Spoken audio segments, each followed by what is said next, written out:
তুমি রাস্তা রাখছো কিভাবে? কিভাবে রাখছো তুমি গাড়িটা রাস্তা ইয়ার উপরে? না না, আমি সেটা বলি না, রাস্তা আড়াআড়ি করে রাখছে। বাইরে ভাই, বাংলাদেশে যতটা না উন্নত হইতাছে তার থেকে বেশি উন্নত হইতাছে মানুষের ব্যবহার। এই বাইটি শুধু বলছিল তোমার রাস্তার মাঝখানে এইভাবে বাসটা আড়াআড়ি ভাবে রাখছো কেন, মানুষের চলাচল করতে অসুবিধা হয়। এই জন্য এই দুই লোকটি বাইটির সাথে অনেক খারাপ ব্যবহার করে। কি দোষ ছিল এই বাইটির? তো আজকে এই ভিডিওতে আমি আপনাদেরকে সম্পূর্ণ ডিটেলসে বলে দেব। তো ভিডিওটি দেখতে থাকুন, আশা করি অনেক ভালো লাগবে। বিশ্ববিদ্যালয়ের একটা বাস যেটা পুরো রাস্তাকে ইচ্ছাকৃতভাবে এই লোকটি বলতেছিল বিশ্ববিদ্যালয়ের একটি বাস রাস্তার মাঝখানে আড়াআড়ি ভাবে রাখছিল। বন্ধ করে রাখছে। সামনে পুরোটাই ফাঁকা, কিন্তু কি কারণে এভাবে বন্ধ করে রাখছে আল্লাহই জানে।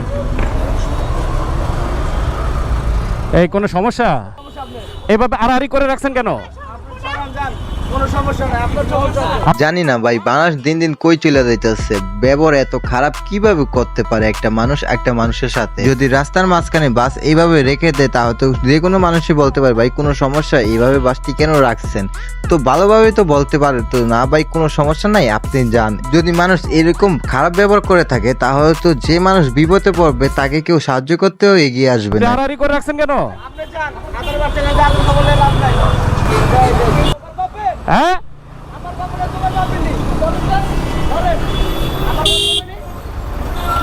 আপনারই দেখেন ভাই, একটা সামান্য কথাতে একটা মানুষ কিভাবে রিয়েক্ট করতে পারে। তো এই ধরনের ব্যবহার কারা করে জানেন? যাদের ফ্যামিলির থেকে কখনো শিক্ষাই পায় নাই। আসলে তাদের ফ্যামিলিটাই ছিল মূর্খ ফ্যামিলি, তাই এরকম ধরনের ব্যবহার তারা করতে পারে। আসলে ঢাকা বিশ্ববিদ্যালয়ে পড়লে যে তারা ভালো ছাত্রছাত্রী হয়ে যাবে সেটা না, কিছু শিক্ষা ফ্যামিলির থেকেও নিতে হয় যেটা তাদের মাথায় নাই। আচ্ছা দাঁড়াও, কি হয়েছে কি হয়েছে কি হয়েছে কি? না না, রাস্তা আড়াআড়ি করে কেন রাখলা তুমি? তুমি রাস্তা রাখছো কিভাবে? কিভাবে রাখছো তুমি গাড়িটা রাস্তা ইয়ার উপরে? না না, আমি সেটা বলি না, রাস্তা প্রথমে বাস কন্ট্রাক্টরের সাথে তর্ক হচ্ছিল। বাস কন্ট্রাক্টরের ব্যবহার এরকম হতে পারে, স্বাভাবিক, অস্বাভাবিকের কিছু নাই, কিন্তু একজন ঢাকা বিশ্ববিদ্যালয়ের শিক্ষার্থী এরকম ব্যবহার করবে সেটা আশাও করা যায় না। আসলে আপনি ঢাকা বিশ্ববিদ্যালয়ে পড়াশোনা করেন নাকি সর্বনিম্ন মানের একটি কলেজে পড়ালেখা করেন সেটা ম্যাটার করে না। ম্যাটার তো করে তখনই যখন আপনার ব্যবহার সবার সামনে পরিচয় পাবে। যদি আপনার ব্যবহার ভালো হয় তাহলে আপনি যেখানে পড়েন না কেন কোনো ব্যাপার না, আপনাকে সবাই ভালো মানুষ বলে চিনবে। এই ভিডিওতে আমরা দেখতে পেলাম যে একজন ঢাকা ইউনিভার্সিটির শিক্ষার্থী এসে এই লোকটির সাথে অনেক বাজে ব্যবহার করতেছিল।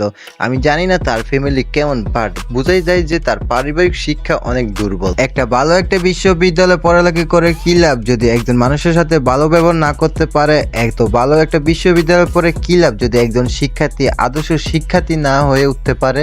আড়াআড়ি করে রাখছে। আপনি কেন চলেন আমার পাবেন নাকি? রাস্তা কি বলতেছেন আপনি? ভাই আমি বললাম আড়াআড়ি করে কেন রাখছে, আপনি তো গায়ে হাত দিয়ে ফেলেন আমাকে।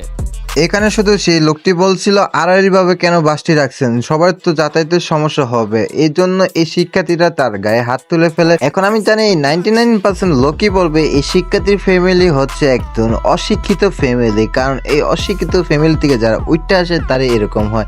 আমি বলবো সম্পূর্ণ ভুল। অশিক্ষিত মানুষেরা কিন্তু ভালো ব্যবহার করতে পারে, বা সব শিক্ষিত মানুষও কিন্তু ভালো ব্যবহার করতে পারে না।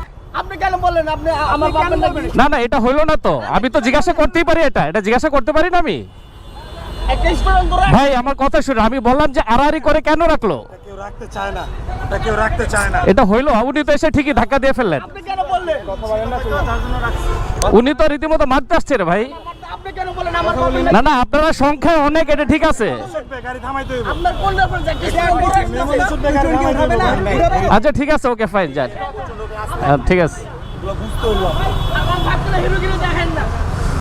এখানে দেখতে পাচ্ছেন যে তার সংখ্যা কিন্তু অনেক বেশি, তাই লোকটি আর বেশি কথা বাড়ায় নাই, কারণ জানে একটা হাসির কারণে যদি যে বাংলাদেশে মৃত্যু কারণ হতে পারে সেখানে এই কথা বলেও তার মৃত্যু হতে পারে। বুঝলাম না ঢাকা বিশ্ববিদ্যালয় এদের মতন শিক্ষার্থীরা কিভাবে চান্স পায়। আমার মতে এতে পড়ালেখা করে কোনো লাভ নেই। যাদের পারিবারিক শিক্ষাই ঠিক নেই তারা পড়ালেখা করে কি লাভ হবে ভাই? এখানে তো তাদের কোনো লাভের জায়গাই নাই। তোর আগে তোর বাপ মা থেকে শিক্ষা নিয়ে একটা মানুষের সাথে কিরকম ব্যবহার করতে হয়, তারপর তোরা ঢাকা বিশ্ববিদ্যালয়ে পড়ালেখা করতে আসিস। জানি না কারা কিরকম মন্তব্য করবেন। তো আজকে ভিডিওটা এই পর্যন্ত। যদি ভিডিওটি ভালো লাগে তাকে লাইক এন্ড সাবস্ক্রাইব করে দিবেন।